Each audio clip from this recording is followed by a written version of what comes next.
Всегда хотела научиться играть на каком-нибудь музыкальном инструменте, но в нашей семье не было возможности купить мне фортепиано.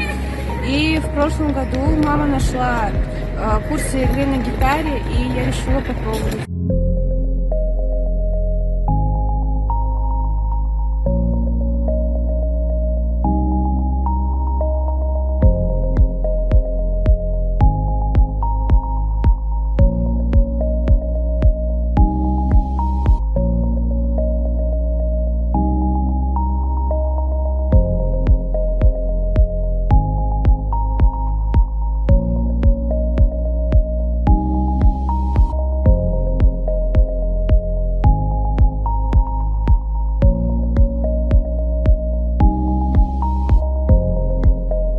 Когда я начинала, это часто удивляло людей, то, что девушка играет на гитаре, и играет не просто, а именно в стиле фингерстайла, потому что в основном у нас в Таджикистане, в Душанбе, чаще всего играют на гитаре парни, и когда они узнают то, что я играю именно в стиле фингерстайл, что довольно-таки трудно, они начинают удивляться.